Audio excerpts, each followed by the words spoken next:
Halo Sobat Anggur, Assalamualaikum warahmatullahi wabarakatuh. Salam Sobat Pengangguran. Nah, bagi Sobat Anggur sekalian, untuk saat ini saya akan mempraktekkan bagaimana saya menanam pohon anggur ya. Depan kita ada varian anggur impor yang saya akan tanam. Ini adalah varian anggur Everest, teman-teman. Nah, ini adalah varian anggur Everest hasil dari grafting ya, atau sambung menggunakan anggur rostock lokal. Rostock sendiri adalah batang bawah. Nah, ini anggur sambung ya. Jadi ini batang bawahnya sebagai penopang untuk perakarannya. Lalu untuk yang bagian atas ini adalah varian anggur impornya. Ini anggurnya nantinya berwarna merah. Untuk variannya jenis anggur Everest, teman-teman.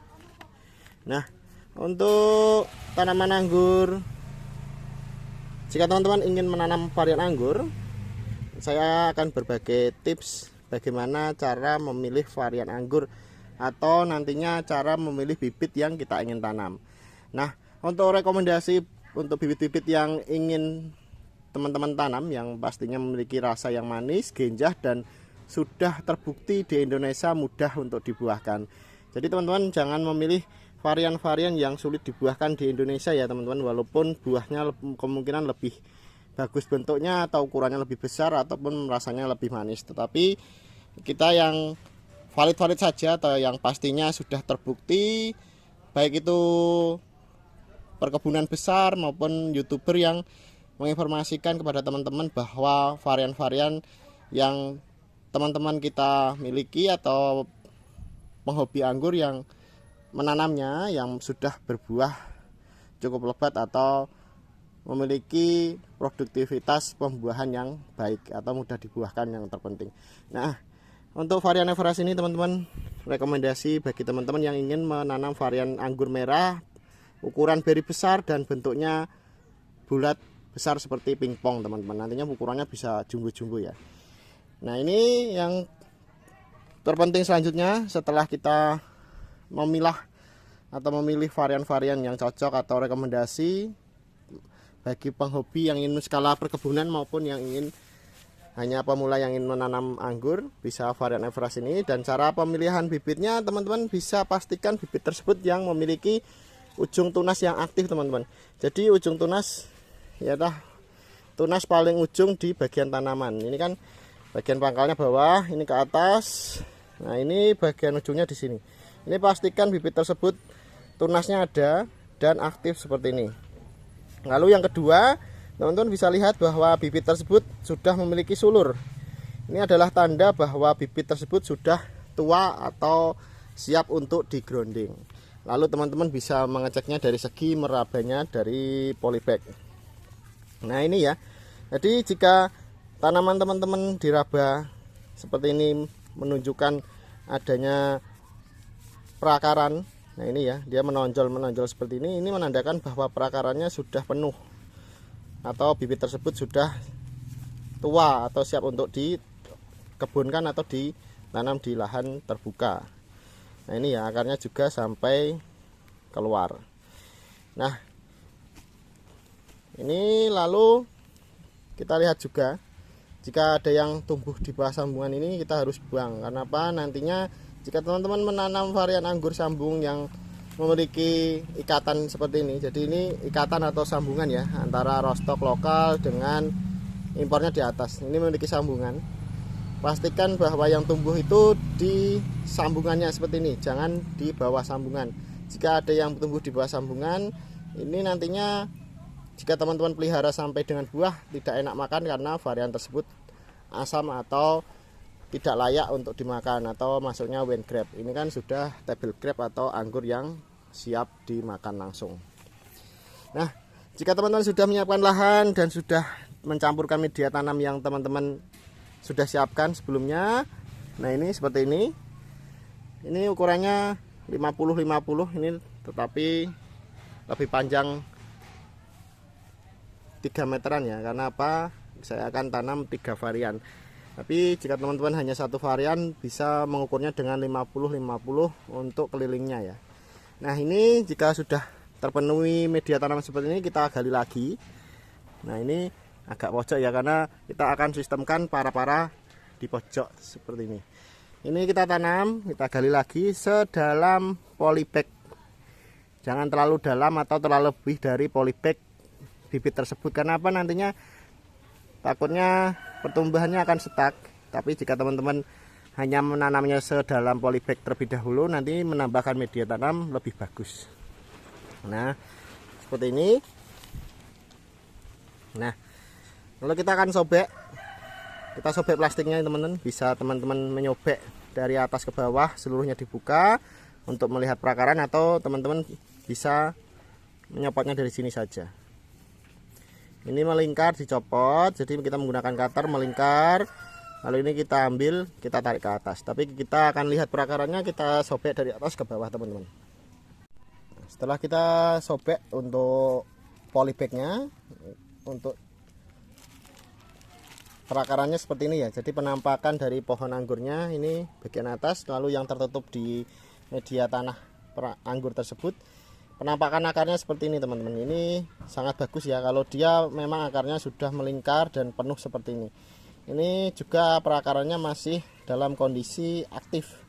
Dia terlihat bahwa masih banyak perakaran yang masih muda. Ini jika teman-teman grounding di media yang sudah teman-teman siapkan dengan media yang bagus, nutrisi yang cocok untuk anggur ya, atau nutrisi yang memenuhi, nantinya pertumbuhan anggur ini akan lebih cepat dan perakarannya akan lebih serabut daripada teman-teman tidak menyiapkan media tanam. Jadi fungsi dari menyiapkan media tanam, lubang tanam yang diisi media tanam tersebut untuk perakaran anggur ini agar tetap bertambah serabutnya. Jadi ini bibit sudah serabut seperti ini penuh ya, teman-teman. Ini umur bibit tua, akar penuh seperti ini. Jadi semakin tua anggur yang dimiliki, perakaran pun semakin banyak, seperti itu ya, teman-teman. Ini kita bisa tanam seperti ini. Jadi kita sudah lihat perakarannya, kita tanam seperti ini. Lalu kita uruki, kita kubur. Nah, seperti ini ya, teman-teman. Jadi kita arahkan, pastikan batang tersebut tegak, lalu kita timbun dengan media tanam. Nah, seperti ini. Lalu kita siap untuk melakukan penyiraman. Pastinya kita sudah siap melakukan penyiraman dan memberikan ajir atau tiang. Nah, untuk saat ini kita akan beri ajir atau tiang dikarenakan pertumbuhan anggur yang kita inginkan ke atas ya, teman-teman. Setelah kita tanam, lalu kita lakukan penyiraman. Nah, untuk penyiraman yang kita lakukan yaitu siramnya jenuh, teman-teman, atau penyiramnya seluruh media tanam ini harus basah.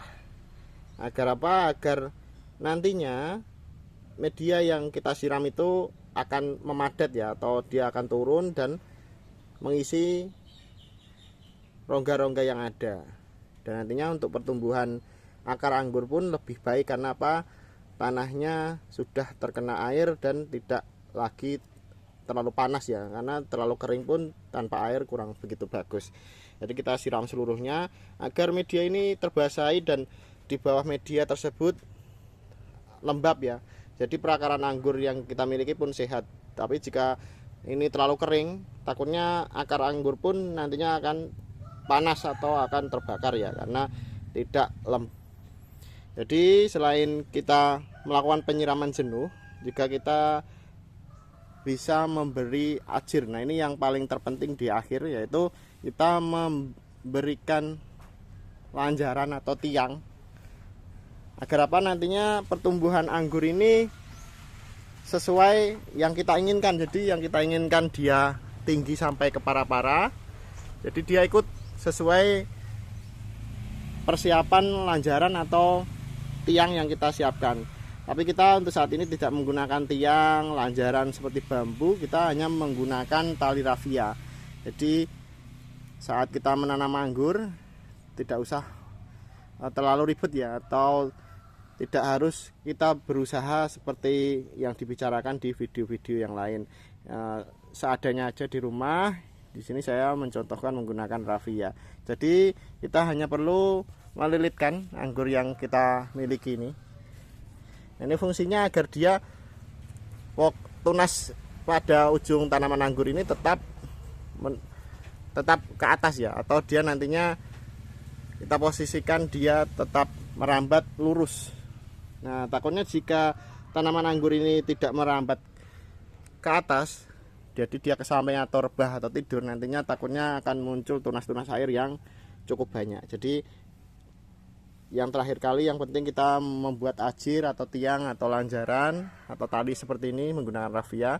Jadi tanaman anggur hanya dililitkan sampai dia tumbuh ke atas. Jadi ini raffianya sampai dengan di ketinggian para-para yang kita inginkan. Ya, seperti itu teman-teman, sekian dari video saya, semoga bermanfaat bagi teman-teman. Jadi ini tambahan ya, jadi ini raffia ini saya ikatkan di tiang atau lanjaran bibit tersebut. Jadi ini sebagai penyangga sebelumnya, penyangga bibit. Tali ini saya ikatkan di tiang atau ajir atau lanjaran bibit tersebut, bukan di pohonnya ya.